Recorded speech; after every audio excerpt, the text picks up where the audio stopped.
तर कोल्हापुरातील कळंबा तलाव आता ओव्हरफ्लो झालाय। कळंबा तलावाच्या सांडव्यावरून पाणी वाहू लागलेलं आहे। कोल्हापूरमध्ये झालेल्या मुसळधार पावसामुळे कळंबा तलाव आता ओव्हरफ्लो झालाय आणि सांडव्यातून अशा प्रकारे पाणी वाहायला सुरुवात झाली आहे।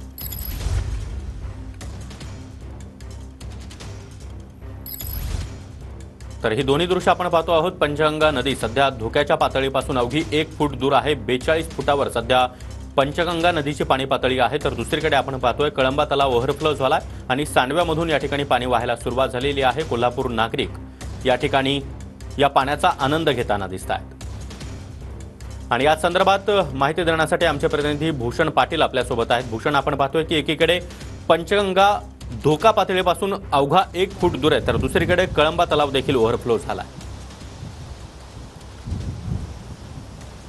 नक्कीच पंचगंगा नदीच्या पाणी पातळीमधील वाढ ही कायम आहे। आता ही पाणी पातळी 42 फुटांच्या देखील पुढे गेलेली आहे आणि त्यामुळे पुढच्या काही तासामध्ये पंचगंगा नदी धोका पातळी गाठणार आहे। दुसऱ्या बाजूला आपण बघतोय जे लघु आणि मध्यम प्रकल्प आहेत ते पूर्ण क्षमतेने भरून ओसंडून वाहतानाचं चित्र पाहायला मिळते। आता आपण आहोत कळंबा तलावाच्या ठिकाणी। इथली दृश्य आपण बघू शकतो। गेल्या 4 ते 5 दिवसापासून कोल्हापूर शहर आणि परिसरात जो काही दमदार पाऊस सुरू आहे त्यामुळे हा कळंबा तलाव आता ओव्हरफ्लो झालेला आहे आणि या तलावाच्या सांडव्यावरून पाणी वाहताना आपल्याला चित्र पाहायला मिळते। कोल्हापूर शहराचा काही भाग त्याचबरोबर कळंबा गावाला या तलावातून पाणी पुरवठा होतो आणि त्यामुळे काही प्रमाणात कोल्हापूरकरांच्या पाण्याचा प्रश्न मिटलाय असं म्हणावं लागेल।